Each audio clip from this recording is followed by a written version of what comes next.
네, 지금부터 2021 글로벌 기계기술 포럼 패널 토론을 시작하겠습니다. 바쁘신 가운데도 참석해 주신 패널 토론자분들께 깊이 감사드리고요. 패널 토론자분 한 분 한 분 소개해 드리도록 하겠습니다. 수소경제법에 의한 수소산업진흥 전담기관인 수소융합 얼라이언스의 김성복 단장님 모셨습니다. 국내 수소경제의 컨트롤 타워인 수소경제위원회 민간위원이신 연세대 문일 교수님 자리하셨습니다. 액체 수소 운반선의 건조에 관심을 갖고 계신 대우조선해양 중앙연구원의 최동규 원장님 자리하셨습니다. 액화 수소 관련 기술 개발에 매진 중이신 방금 발표하신 한국기계연구원 최병일 플랜트 융합연구실장님 자리하셨습니다. 네, 이번 주는 특히 수소 위크라고 해도 과언이 아닌데요. 이 탄소 중립 실현을 위한 각계의 발걸음이 굉장히 바빠지고 있습니다.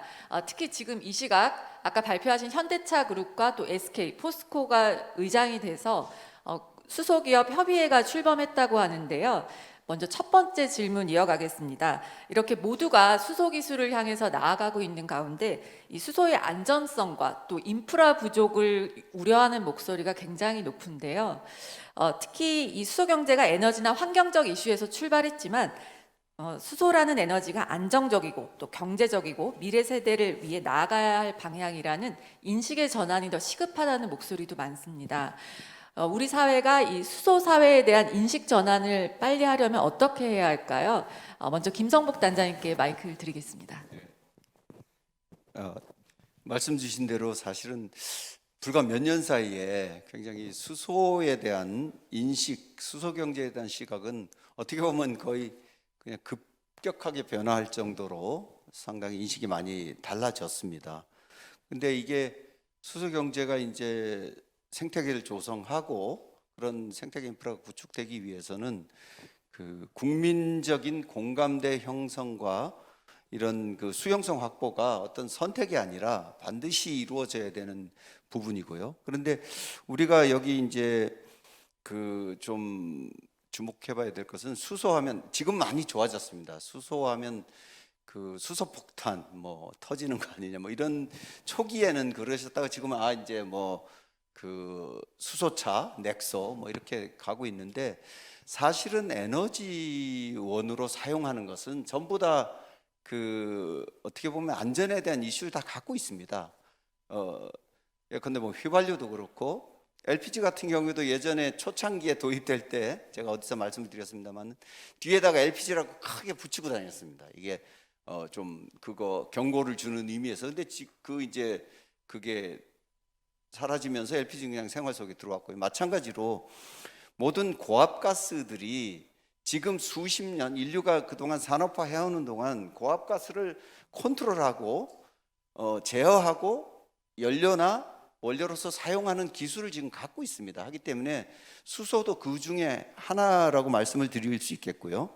그래서 그런 걸 통해서 일상생활에 수소는 그 사용이 가능한, 그래서 충전소도 이미 있고 국회 앞에도 있고요. 그런 에너지라는 것을 좀 이제 다시 한번 말씀을 좀 드리고 싶고요. 이런 것들에 대해서 어떻게 안전하게 관리하고 사용하고 있다는 부분에 대해서는 저희가 여러 가지 국민께 다가가는 수소 왓소 퀴즈 쇼라든지 콘텐츠라든지 이런 노력들을 기울이고 있습니다. 그와 마찬가지로 또 올 2월 5일 날 이제 수소법이 시행이 됐는데 거기에 수소를 안전하게 사용할 수 있는 그런 기반, 그다음에 그런 제도적 장치 그런 것들을 마련해서 정부가 수소 안전 전담기관도 지정을 해서 활용을 하고 있고요. 그런 측면에서 수소 경제로 나가는 길, 그다음에 수소를 활용한, 그동안 탄소 중심의 사회에서 수소를 활용한 길로 나가는 거에는 이게 분명히 가야 될 길이기 때문에 그런 점을 국민들하고 진짜 소통과 그다음에 각 연구하시는 분들이나 그다음에 수소 경제, 수소 산업에 종사하시는 분들이 그런 안전은 반드시 같이 가져가야 된다는 인식으로 같이 함께 노력했으면 하는 바람입니다. 네. 네, 문일 조금만 교수님. 좀 예, 예. 덧붙일까요? 좀 말씀 잘 안전 말씀하셔서 제가 하나만 좀 간단히 좀 덧붙이고 싶은 거는 뭐냐면 그 이제 새로 모든 기술이 이제 새롭게 나올 때 사람들이 굉장히 모르는 거에 대한 두려움이 있잖아요. 그래서 이 두려움을 제거하는 게 되게 중요하거든요. 그러니까 일단 연구도 많이 하고 그 경험도 많이 쌓고 해서 사고가 나지 않는 게 첫 번째고, 네, 맞습니다. 그 다음에 이 수소 경제는 단순히 뭐 하나 만들어서 뭐 차가 지나가고 이렇게 끝나는 게 아니고 정말 우리 그 국민 전체가 전 세계 지구인들이 이게 필요하다고 느끼고 내가 조금 그 지구를 살리기 위해서 뭔가 손해 보더라도 뭔가 해야겠다라는 느낌을 줘야 되거든요. 근데 지금은 새로운 기술이기 때문에 모르는 거에 대한 두려움이 있어요. 그래서 저는 이 정말 국가적으로 홍보를 좀 많이 해서 이 두려움을 제거하는 그런 네네. 일들을 좀 네. 했으면 네, 좋겠어요. 어르신 좀 말씀. 잘하고 계시죠, 네, 얼라이언스에서. 네, 어르신 네. 말씀이십니다. 그 저희도 그래서 이제 이제 아까도 다 말씀드렸지만 수소가 아예 생활 속에, 그다음에 이제 아까 이제 최병일 박사님이 발표를 주셨는데, 사실은 수소 경제의 기본 바탕이 되려면 충전소라든지 인프라가 이제 구축이 돼야 되지 않습니까? 그래서 그 인프라 구축을 하는 데 있어서 사실은 주민들과의 그다음에 지역 주민과 오피니언 리더들과의 아주 긴밀한 그런 그 소통과 협력이 중요한 부분이고, 그래서 각 저희가 하는 것 중에 지자체나 이런 데 분들 또는 오피니언 리더들, 주민들하고 이 인프라 구축에 대한 상세한 설명, 그다음에 수소 산업, 수소 경제의 안전성, 이런 부분들을 집중적으로 좀 설명해 나가고 있습니다. 네. 네, 그 의구심 부분에서 한 가지 질문을 더 드리면, 이 수소 자체는 CO2 발생이 없는 에너지원인 거는 맞는데, 이 수소가 다른 에너지원으로부터 만들어져야 되기 때문에 이 과정에서 이산화탄소가 나오는 게 아니냐, 이런 의구심을 갖는 분들이 되게 많은 것 같고요. 저희 포럼 사전질에도 제일 많이 들어온 질문이 진짜 탄소 배출 제로의 수소 생산이 가능한가? 이 네. 질문이 가장 많았거든요. 네네. 이에 대한 답변은 어떠시고, 또 수소 사회가 사실 이 탄소 중립에 기여하기 위한 핵심 기술은 그렇다면 뭘까요? 네네. 그 아주 뭐 전부 이미 전문가들이 되셔서 답을 알고 계실 것 같은데요. 일단은 그 지금 이제 크게 나누면 뭐 수소 생산에 대해서 그레이 수소, 그다음에 블루 수소, 그린 수소 이렇게 얘기를 합니다. 그레이 수소는 간단히 말씀드리면 이 이제 다른 공정을 통해서 만들어지는데 부생으로 나오는, 그건 역시 다른 공정 만들 때 탄소가 나오는 거죠. 그다음에 그레이 수소라는 거는 이제 수소 화합물, 결국 메탄도 수소 화합물이거든요. 탄소와 수소가 그거를 개질해서 이제 수소를 생산하면 탄소가 나오는 부분들인데, 현재 우리나라는 아직까지는 그렇게 부생 수소와 그레이 수소만 사용을 하고 있습니다. 그리고 일부 이제 그러면 수전해를 통해서 이제 생산을 하게 되면, 아직까지는 우리가 재생 전력의 그 생산이 적기 때문에 그런 그레이 수소 쪽에 머무르는데, 지금 유의미하게 제주도 같은 경우에 재생 전력이 지금 이제 생산되면서 잉여 전력이 남고 있습니다. 그 잉여 전력 남는 거를 활용해서 수소를 그 수전의 기술을 통해서 생산을 하게 되면, 그거는 그냥 진짜 탄소가 배출되지 않는 그린 수소가 되는 것입니다. 그래서 앞으로 지금 이제 정부 정책 방향도 그린 수소를 생산하는 그런 기반들을 갖추는데 노력을 갖고 있고, 아마 내년 정도 되면 그런 정부에서 몇 가지 사업 중에 그린 그 수전의 기술 설비, 그런 것들을 이제 지원하는 그런 사업들이 론칭될 거고요. 그다음에 마무리 말씀드리면, 그 결국은 수소 경제를 지탱하는 가장 핵심 기술은, 물론 뭐 액환이 여러 가지 있습니다만 기본 기술은 수전의 기술하고, 그다음에 그 수소를 가지고 전력이나 열을 만들어내는 연료전지 기술인데, 이 부분 뭐 저보다 훨씬 더 전문가들이 계시니까 설명을 드리겠습니다만은, 그 부분이 우리나라는 아직까지 좀 그 경쟁력을 못 갖는 부분인데, 이 부분에 좀 더 저희가 노력을 기울이고, 모빌리티 단에서 우리가 앞서고 있는 것들을 활용해서 지렛대로 삼아서 그런 기술들을 지속적으로 좀 빨리 캐치업하는 이런 노력이 필요할 것으로 보고 있습니다. 네. 네. 토론이 주고받고 하는 거니까 짧게만 네, 네, 저 조금만 덧붙이면은 그 전기 쓰는데 수소가 있다 생각하면 돼요. 수소 있는데 전기 쓴다 하는 거고. 근데 이제 전기 쓸 때 가장 그 문제점은 뭐냐면 생산하고 바로 써야 돼요. 대용량으로 오랫동안 저장하기가 굉장히 힘들어요. 그래서 이제 수소를 만들었다가 필요할 때 쓰는 게 이제 그렇게 수소를 가는데, 근데 이제 그 어떤 연구자들은요, 먼 미래에는 전기값이 제로 또는 마이너스라고까지 가는 사람, 그렇게 예측하는 사람도 있어요. 뭐냐면 이제 지금은 우리가 이 수소 사회로 가기 위해서 뭐 개지를 한다든지 뭐 여러 가지 하지만 풍력, 뭐 태양력, 우리나라에서 못하면 또 외국에서 충분히 해서 갖고 들어오면 한번 설치가 어렵지, 이제 설치해 놓으면 이게 이제 계속 돌기 때문에 뭐 전기값 제로까지 생각하는 그런 미래를 그리면서 일을 하시면 좋을 것 같아요. 네네. 아주 중요한 말씀 주셨습니다. 네, 지금 아마 이 방송을 관련 부처에서도 보시고 계시리라 생각되는데요. 자연스럽게 정부 정책 얘기를 좀 해보겠습니다. 내년도 우리나라 탄소 중립 예산이 올해보다 60% 늘어난 12조 원에 이른다고 알고 있습니다. 근데 이것도 많이 부족하다. 그리고 구체적인 전략이 좀 부족한 것 같다. 이런 비판의 목소리도 좀 나오고 있는데요. 우리나라 탄소 중립에 대한 전략 그리고 예산 어떤 식으로 보완돼야 될까요? 이번 문일 교수님께 먼저 마이크 드리겠습니다. 제가 얼른 이야기하고 연구 제일 많이 하시는 우리 최병일 박사님 의견 많으실 것 같은데, 이 문제는 12조 하면은 이게 뭐 연구하는 사람은 뭐 적다고 그러지만 또 밖에서 보기엔 또 적은 돈이 아니에요. 그래서 저는 액수 자체보다는 정말 그 액수에 걸맞게 우리가 제대로 가고 있는지, 제일 중요한 거는 이게 그 중에 이제 또 많은 비용이 연구비인데, 연구비가 그렇게 들어갔으면 결과가 나와야 되는데, 예전에 우리 하다 보면은 컴프레서 우리 국산화 한다고 그랬다가 실패해가지고 그 프로젝트 전체가 다 무너지는 경우도 있거든요. 연구라는 게 실패할 수 있죠.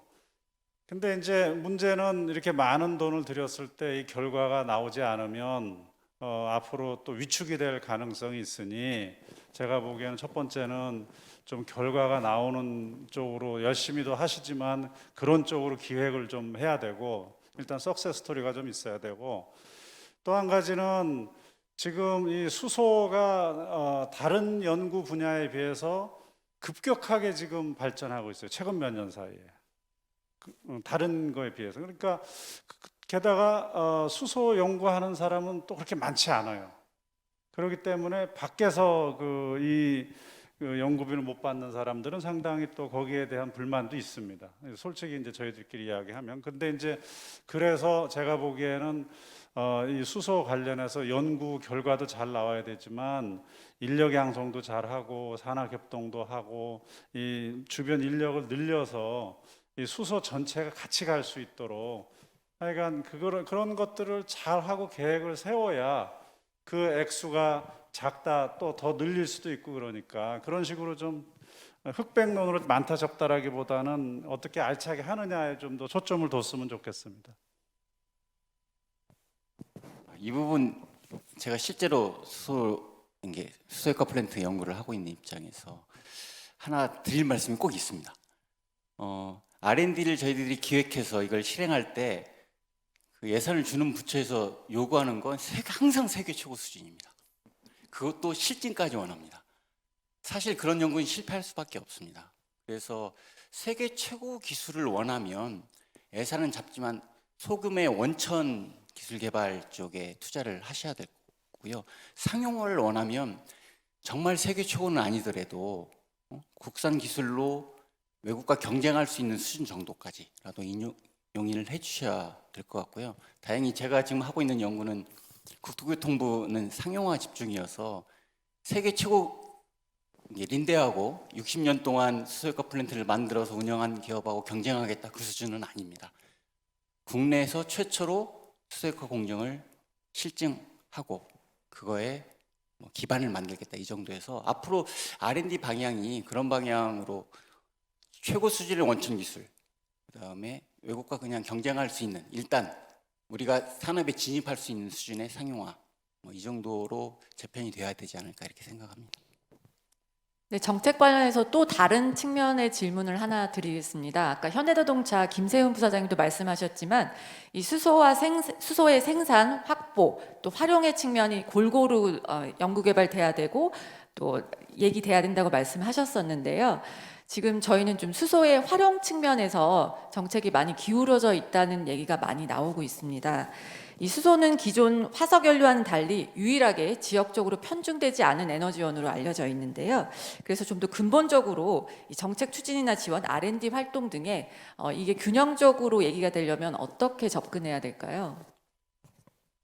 예, 이 부분은 이미 정부 정책이 아까 김상복 단장님께서도 말씀했지만 서 있는 것 같습니다. 사실 2019년 정도까지 수소 경제하면 수소차 그리고 연료전지 이게 활용 측면에만 연구비가 사실 집중되었습니다. 그런데 탄소 중립이라는 거대한 트렌드까지 타면 결국은 청정 수소의 생산 그리고 실제 활용하기 위해서 그에 관련된 인프라 기술 개발이 필수적이기 때문에 정부 정책이 이미 그 방향으로 선회를 하고 있다고 알고 있고요. 대표적으로 아마 10월에 수소 경제 이행 계획에서는 아마도 그린 수소 인증제, 그다음에 현재 재생 전력 의무 발전 제도 RPS 제도가 있는데요. 수소 발전 의무 공급 제도 같은 형태의 정책들도 생길 것으로 판단하고 있고요. R&D 측면에서도 현재 범부처에서 청정 수소 제가 정확한 이름 저탄소 수소 공급망 구축 기술 개발이라는 예비 타당성 조사를 현재 준비를 하고 있습니다. 정부 예산 2.5조 원 규모인데요.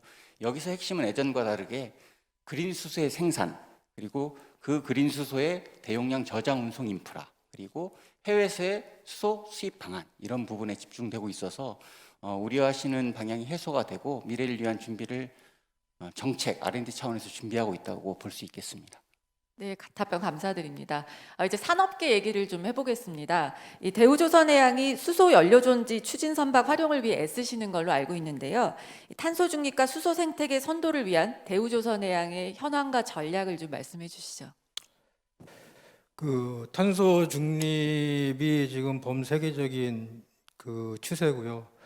그 해운 쪽도 뭐 예외가 없는 상황이고 그 IMO 국제해사기구가 EEDI 규제를 발효를 했습니다. EEDI는 그 배가 1톤의 화물을 싣고 1노티칸 마일을 갈 때 얼마 몇 그램의 이산화탄소가 나오냐 그거거든요. 그래서 그 CO2를 바로 다이렉트로 규제를 하겠다 이런 거거든요. 그래서 마일스톤이 2020년부터 2008년 대비 마이너스 20%, 2025년부터는 30%, 그 다음에 2030년부터는 40%, 그 다음에 2050년부터 70% 이렇게 해서 지금 규제를 하겠다.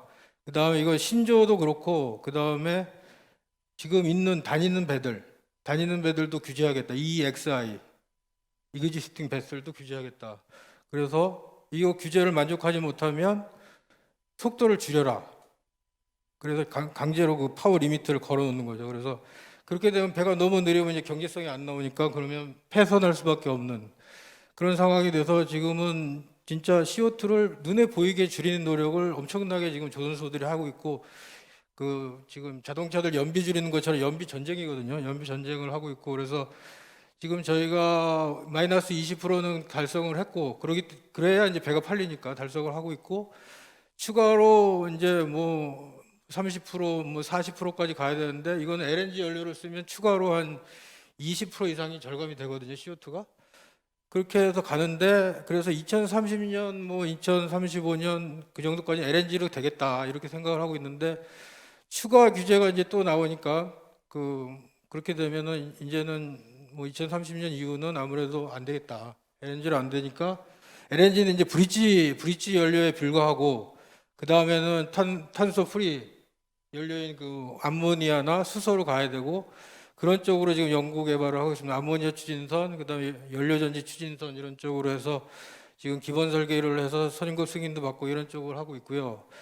그다음에 사실은 그 연료전지 관련해서는 저희가 국내 조선소 유일하게 실제 배에 적용한 조선소입니다. 그래서 저희가 장보고 3라고 우리 3,000톤급 해군에 이제 인도한 잠수함이 AIP거든요. 에어 인디펜던트 프로펄전. 이건 딴 게 아니고 수소를 저장하고 수소를 연료 전지에 공급해서 발전을 하고 그 발전한 전력으로 추진 모터를 돌려서 추진하는 시스템이거든요. 그래서 이걸 국내 조선 최초로 우리가 거기에 들어간 연료 전지, 그다음에 이거 저장 합금인데 수소 저장 합금, 배터리 자체 설계, 자체 개발을 해서 해군한테 성공적으로 인도를 했고, 이건 전 세계적으로도 별로 유례가 없는 그런 개발이었고, 그거를 하면서 또 추가로 저희 쪽이 연료전 이제 시흥 R&D 센터에 미래 연료를 위한 LBTS 랜드 베이스 테스트 사이트를 지금 만들어서 오퍼레이션 하고 있는데, 거기에는 메탄올 개질기,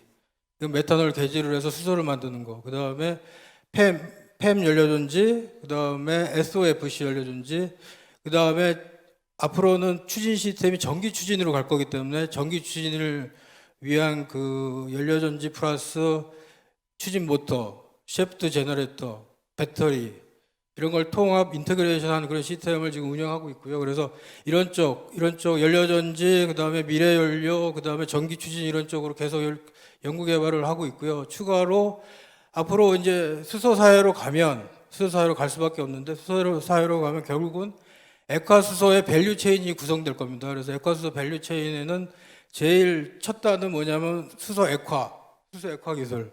이게 필요해서 지금 최백일 박사님이 하고 있는데, 거기에 이제 대우조선이 들어가서 지금 기본 설계 같이 하고 있고요.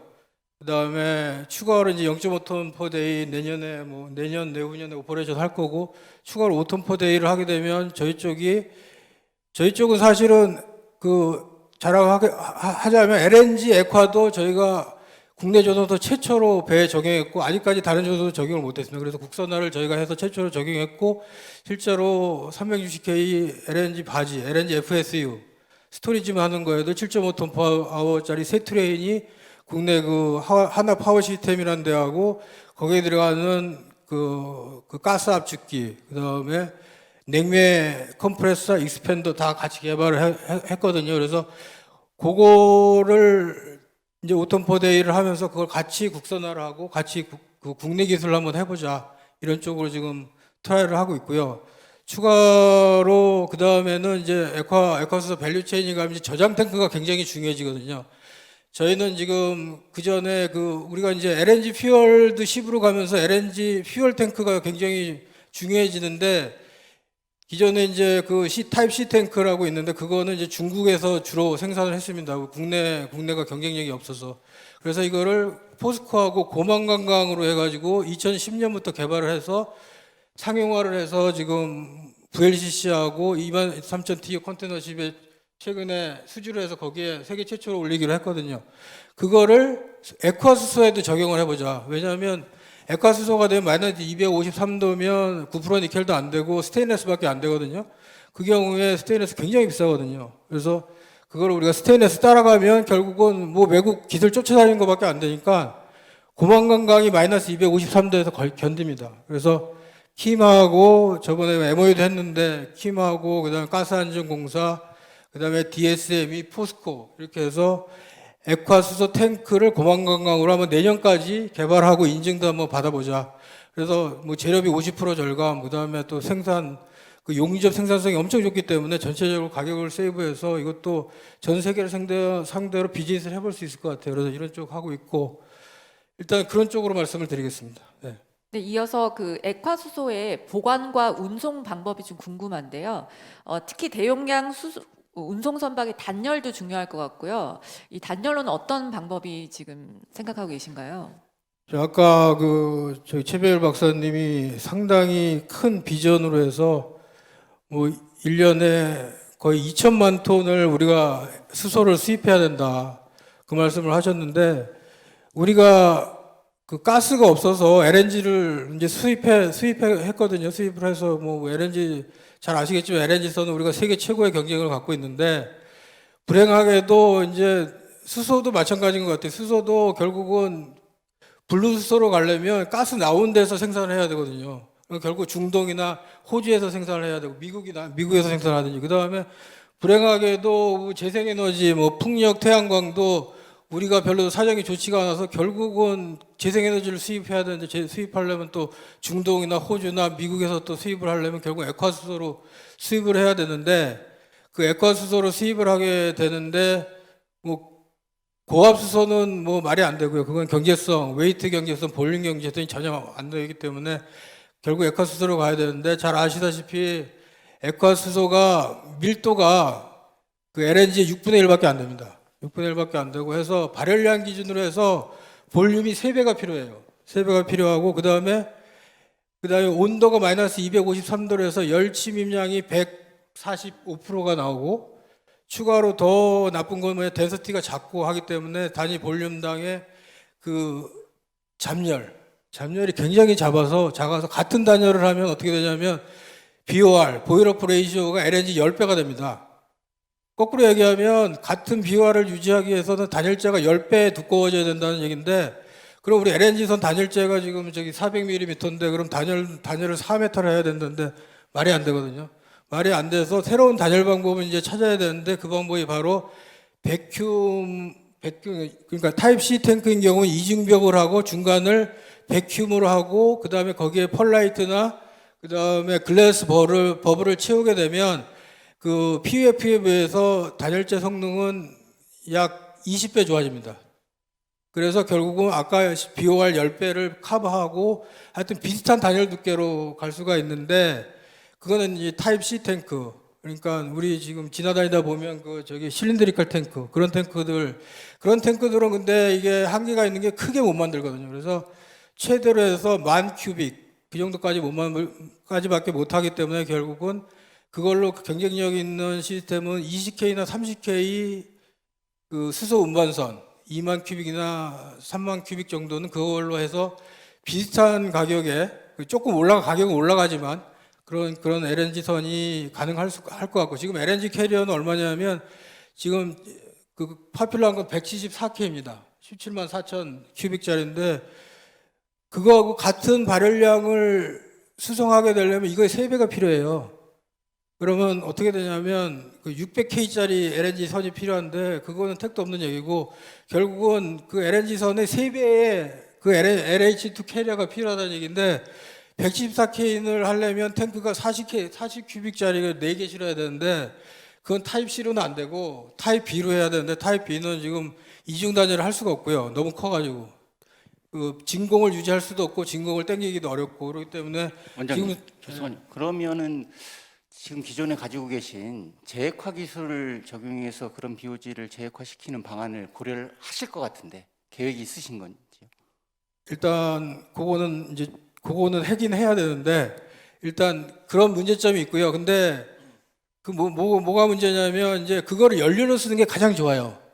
연료를 쓰는 게 가장 좋은데 연료를 쓰려면 단열 성능을 어느 정도 확보해야 되는데 그러려면 백큐 인슐레이션을 해야 되는데 예를 들면 그 160K짜리 배설 이런 거는 백큐이 안 되니까 할 수 없이 이제 뭐 저기 그 VIP라고 백큐 인슐레이션 패널 이런 걸로 하게 되면 이건 또 가격이 그 기존에는 그 카고 탱크의 15%가 단열재 가격이었는데 이게 거의 단열재 가격이 100%가 돼가서 탱크 가격이 2배가 됩니다. 그래서 하여튼 굉장히 지금 어렵고 그 비싼 기술이 된다는 걸 말씀드리는 거고 그래서 단열 성능이 유지가 안 되면 결국 액화를 해야 돼요. 액화를 하려면 잘 아시다시피 수소 액화는 너무나도 어려워가지고 지금 저기 LNG 액화하고는 차원이 다르거든요. 수소는 액화를 하려면 프리쿨링을 일단 LN2로 하고 그 다음에 거기서부터 마이너스 253도까지 또 낮춰야 되니까 액화 장치가 어떻게 되냐면 LNG 액화 장치 하나 들어가고 캐스케이드로 수소 액화로 마이너스 253도가 들어가야 되니까 또 굉장히 비싸진다. 네. 이런 말씀을 드리고 싶습니다. 네, 감사합니다, 원장님. 제가 말이 너무 길었던 것 같습니다. 너무 기술적인 내용을 해가지고 죄송합니다. 잘 들었고요. 저희가 지금 포럼 중간에 굉장히 많은 분들이 질의를 해주셨습니다. 그래서 남은 시간은 오늘 들어온 질문을 좀 현장에서 드리도록 하겠습니다. 수소 기술 저장, 이송 등의 이점이 있지만 결국 그린 수소 생산을 위한 재생에너지의 확보 또한 중요한 이슈일 텐데요. 수입 없이 어느 정도 대체가 될 것으로 전망하십니까? 라는 질문이 있었습니다.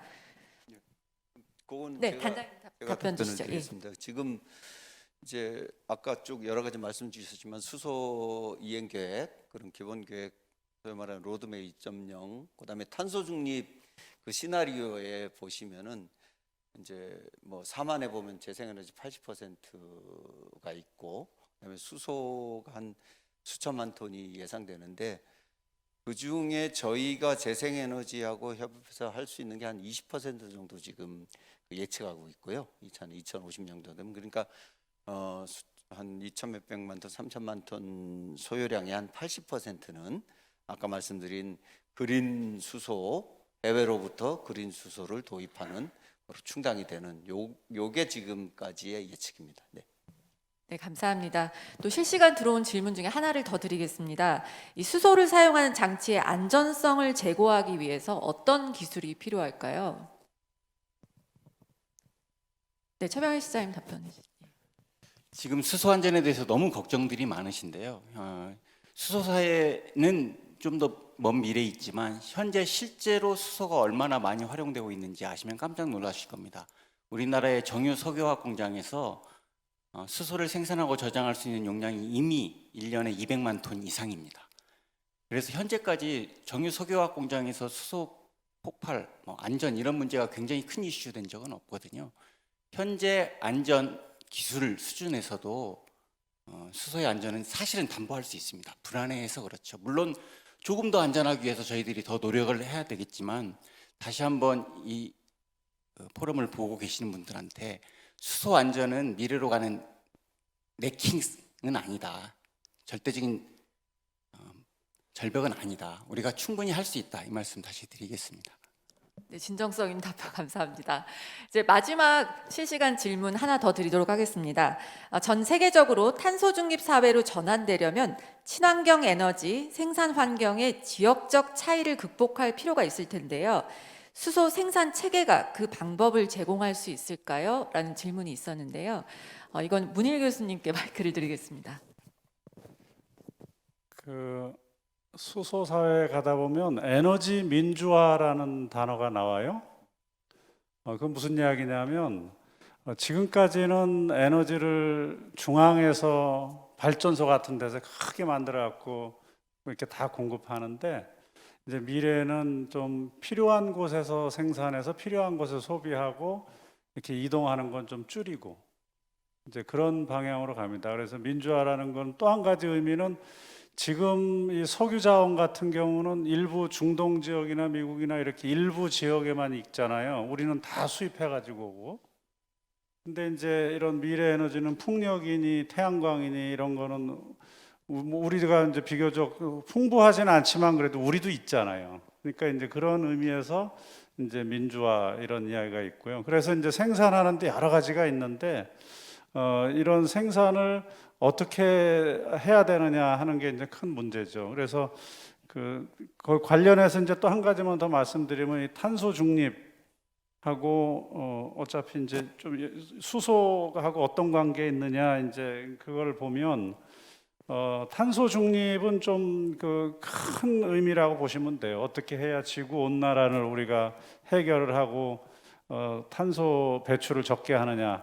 근데 수소는 그러면 그 대안이 뭐냐? 탄소를 안 쓰면 우리가 이제 전기를 쓰는데 이 전기 가지고 아까도 말씀드렸지만 이게 저장이 안 되니까 장기간 동안, 그래서 우리가 수소를 쓰는 거 아니겠어요? 그러니까 탄소 중립하면 지금 현재 벌어지고 있는 이 글로벌한 탄소의 문제에 치중하는 거고, 수소는 좀 미래 기술이라고 보면 돼요. 그 중에서 가장 엑기스가 탄소 중립에서 가장 엑기스가 미래에 가는 게 이제 수소다.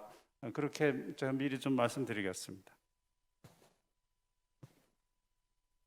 많은 분들이 친환경 에너지 생산 환경이 전 세계적으로 공정하다라고 생각들을 혹시 하고, 많은 분들이 그렇게 생각을 하고 계세요. 그런데 아쉽게도 제 발표에서도 말씀드렸지만 우리나라도 물론 재생 에너지 소스를 가지고 있습니다. 그렇지만 정말 세상 불공평합니다. 중동 석유 다 팔고 나면 제가 볼 때 거기다 태양광 깔아서 수소 팔고 살 겁니다.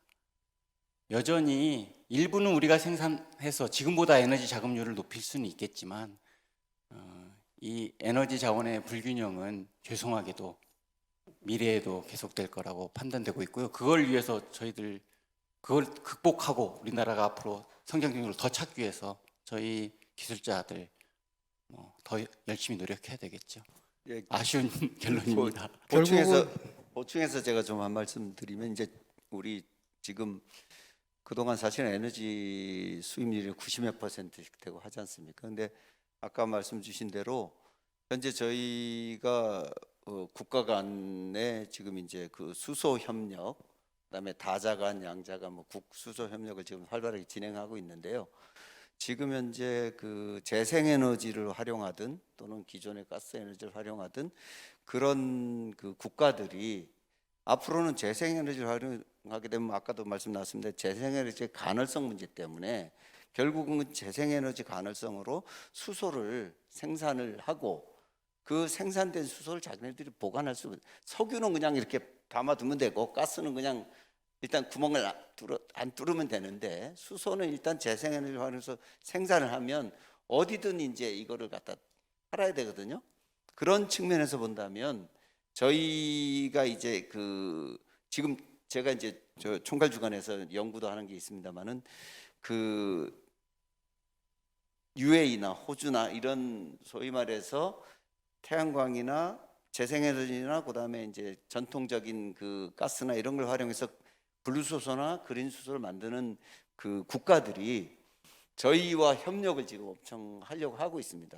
그 얘기는 이제 시장이라는 게 그렇게 그 저기 바이어와 셀러가 있는데 기존의 해법대로 그동안의 에너지 시장이 무조건 셀러의 시장으로만, 가스 시장은 이제 바이어 시장, 셀러 시장 이렇게 교대로 돌아가는데 이 수소는 이 전체적인 그런 재생에너지 바탕이 이제 아까 교수님 말씀 주신 대로 전체적으로 이 공급이 이렇게 되는 상황이 되면 그렇게 단순히 뭐 셀러의 시장으로 일방적으로 가지는 않을 것이다. 그런 면에서는 앞으로의 그 에너지 확보와 에너지 사용에서는 저기 좀 긍정적인 면이다. 이렇게 말씀 좀 정리 드리겠습니다. 네.